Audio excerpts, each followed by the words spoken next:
one thing I made my college start doing with another professor, because we had a conversation about it, we reached out and they accepted our idea, which was like, we're hosting all these outside events at the school and they cater food, but the leftover food, they just toss it, they throw it out. I was like, we literally have students here who are not eating. We've got faculty here who are not eating because y'all won't pay them. Right. You know, like the least we could do is open it up for the rest of the college community. And they agreed, you know, to their credit. And they started putting out announcements. And they put one such announcement out this semester. And I walk out because I'm going to go get some myself. And I see one of my students, I had like 15 minutes between classes. I see one of my students sitting at a table in the hallway. And I greet her, black woman, and I say, hey, you hungry?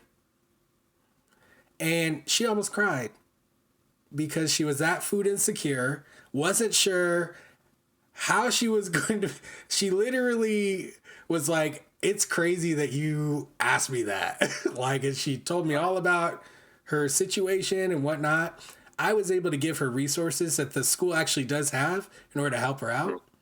And we got food and she was able to eat, and she stayed for the entirety of the class and then almost an hour and a half after for office hours, getting all this work done because she was now had the sustenance. Why did she have that? Because I let her know that it was on offer. Why did I let her know that was on offer? Is because when I saw her, I saw a human person who needs food to survive and to thrive like we all do. And, you know, it's just about recognizing that in other people. And unfortunately, the racialization that we have been, you know, the diabolical, the evil human hierarchy that we've been under, that has castigated us for, you know, and that has marked us based on skin color, it makes people perceive us as not human. It's the most common comment I get from my students in general, not even just my black students, because it doesn't, this dehumanization, white people experience it too. Yes. White people experience it too. And I get from my students, racialized of all groups, telling me the number one comment is, the difference between you and my other professors is that you treated me like a human. They literally say it. And it makes all the difference. It allows people that space to thrive. It allows people that space to grow. It shows them that their mistakes do not define them, that their mistakes are not who they are, you know, that, you know.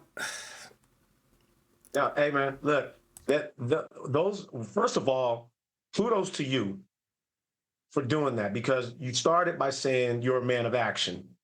That right there, you took action. You could have easily went on, you know what, I don't have a lot of time. I got to get my food so I can get back into class, right? And again, my book is to begin to break the stereotype down that we're not loving, that we're not affectionate. We are human. We are human. It took you half a second to say, hey, listen, there's free food over there. Go eat, you know? And then when you make the human connection, now one, you've broken the stereotype, right? Two, you're creating a new stereotype, right? And now, in your particular instance, you allow someone to be vulnerable. That's it. That's huge, especially nowadays, being vulnerable, right?